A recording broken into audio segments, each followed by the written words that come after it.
Good morning. The Rockets have been built on great centers. Hakeem, Moses, Elvin, Yao, and now Dwight Howard. And by adding the most dominant center in the game, the Rockets have changed the landscape of the NBA. It's a power move to bring in a guy like Dwight Howard to the Rockets. And not just because of his dunks and his rebounds, but now the franchise steps into contender status. Former Rockets guard Avery Johnson sees this as a real opportunity for not only Howard, but for Rockets head coach Kevin McHale. Dwight's going to get a coach that's obviously was one of the most fundamentally sound players outside of Tim Duncan in the NBA, and he's going to get Hakeem's tutelage. But also for Kevin McHale's standpoint, this is going to give him a chance, unlike what he had in Minnesota, to prove that he's a great championship caliber coach. Lots been made about Howard's attitude and the way things unraveled in Los Angeles. Johnson says, don't read too much into that. He's going to really enjoy playing with this Rockets group more than the Lakers group. I think there were some chemistry issues there. So with Jeremy Lin, Parsons, Harden, all of those guys, I think they're going to welcome him more with open arms. He's going to be the big fish, and that's okay with James Harden. The Rockets' goal is to surround Howard with some shooters, and they've started doing that by bringing back Francisco Garcia, who really saw his role increase in the playoffs, and a guy who gave Kevin Durant fits on defense. Plus, they signed Omri Caspi from Cleveland, who can hit the long ball.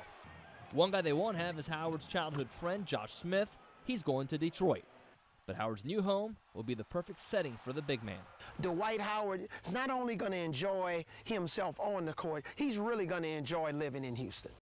All right, and then there's Shaq. He's always got an opinion. Chiming in from the Coke 0400 in Daytona. And didn't have many nice things to say about Dwight or even our city. It was expected. You know, we've all been in LA, and not a lot of people can handle being under the bright lights. Everybody wants to do it, but when you get there, you know, there's certain pressures. And, you know, I think it was a safe move for him to go to a little town like Houston. That's right, little town. I said it. All right, Shaq, remember 1995? That was fun for us. All right, what a day for Astros catcher Jason Castro. He finds out he's going to the All-Star game as a reserve next week, and then he's got an All-Star-like performance against the Rangers. And he starts it off with great D in the first inning. Ian Kinsler tries to steal second. Castro guns him down. We go to the top of the seventh. Top two on for guess who? Jason Castro. Oh, you know what's coming. 3-run blast that made it 7-4. And then there would be more. Jake Elmore gives me more. I yelled there. 2-run blast. Astros take this game 9-5, the final. Now, the Dynamo are trying to get something going against the Philadelphia Union. It's been a dry spell for the Dynamo for over a month without a goal. It felt like it would happen again, several scoring chances, but they just couldn't get it in the net, even in the second half. But then it's Ricardo Clark who's going to provide a little bit of magic. Check this out. Redirects the goal, bottom of the net. Oh, yeah, Dynamo win 1-0. It's their first win since May the 8th. Historic day at Wimbledon yesterday. The Bryan brothers winning the doubles title. It's the first time since 1952 that any doubles team has owned 4 Grand Slam titles at the same time.